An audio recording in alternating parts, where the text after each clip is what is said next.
This is the third video in our mock IFR Checkride. Check out the link here or in the description to see the rest of the series, where we got our clearance and departed Capital City Airport in Harrisburg, Pennsylvania, and flew a full VOR approach with mist and hold. Now, our examiner has us on an east heading and is about to take the controls. We need to close our eyes while the examiner does a bit of flying to get us disorientated, like we'd be if we had accidentally flew into some clouds without referencing the instruments. We'll need to be ready to recover from an unusual attitude when the examiner tells us to open our eyes. We get the word, and notice we're in a spiraling climb to the right. We go full power, pitch the nose down to the horizon, and level the wings. The examiner is pleased with this, and we move on. We're told that we'll be requesting vectors next to the ILS into Harrisburg International, and we should advise the examiner when we're ready to go. The GPS has unfailed at this point, and we'll have full use of it. We go to the flight plan page and scroll to Harrisburg, MDT, and hit Direct, Enter. We then hit Proc and select Approach, scrolling to the ILS 31. We'll choose a full approach from LRP even though we want vectors and activate it. We're ready for the approach, so we let ATC know.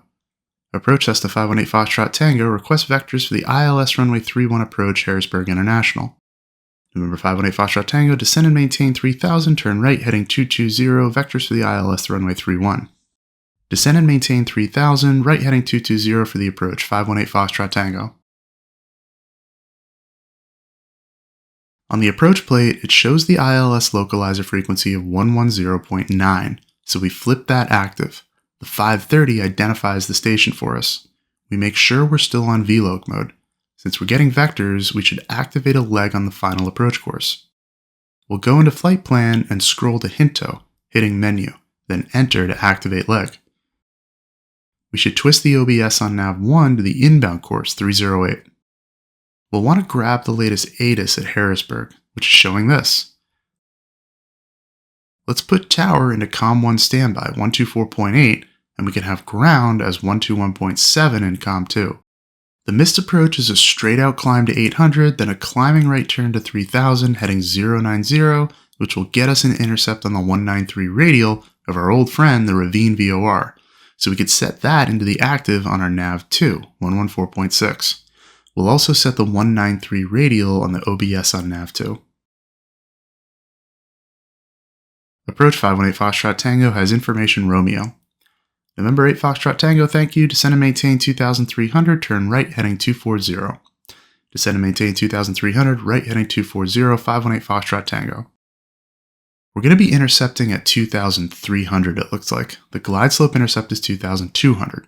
We should really be at 2200 when we intercept the glide slope, but it's legal to stay at 2300, and it may be best not to destabilize the approach for the sake of losing just 100 feet. Still though, this is a check ride, so it might be best to at least advise the examiner that we plan to intercept a bit early. After intercepting, we're going to follow the needles down to the decision altitude of 558 feet and either continue to land on the 10,000 foot runway or go missed.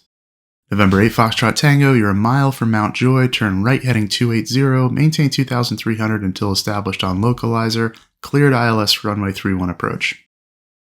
Right heading 280, 2300 until established, cleared ILS 31 approach, 8 Foxtrot Tango. We're going to be on an intercept course for the localizer. Let's arm approach mode on the autopilot. When the localizer needle begins to come in, approach mode goes active and will be turned onto the final approach course.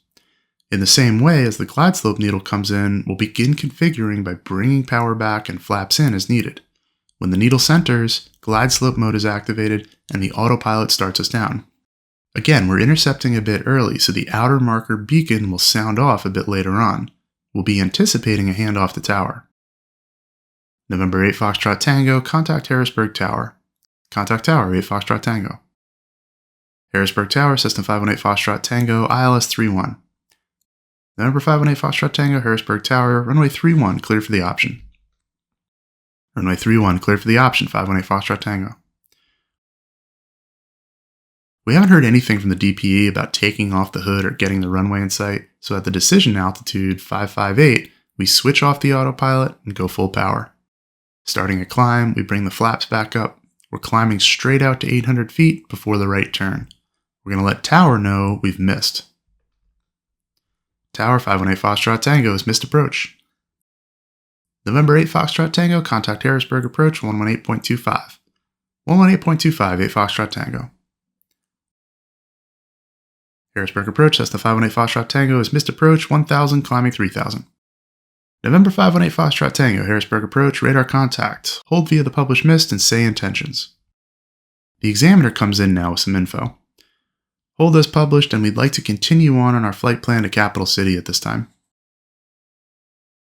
November 8 Foxtrot Tango, roger, contact Harrisburg approach 124.1. 124.1, 8 Foxtrot Tango. We're being handed off to the next sector for the approach back into Capital City. Harrisburg approach, that's the 518 Foxtrot Tango, 1,900, climbing 3,000, request RNAV 26 Capital City with circle to land runway 12. November 518 Foxtrot Tango, Harrisburg approach, altimeter 3004, maintain 2,300, fly heading 080, vectors for the RNAV 26. Maintain 2,300, heading 080, 518 Foxtrot Tango. So after a textbook ILS approach, we had a hectic climb out, dealing with the missed approach, juggling several controllers, and making a new request. It looks like we'll be doing a circle to land to end our check ride, and the examiner still has one surprise in store for us. Have a look at the entire IFR Checkride series at the link here or in the description to see the full flight series, and check out all our ground schools on the website too. See you next time.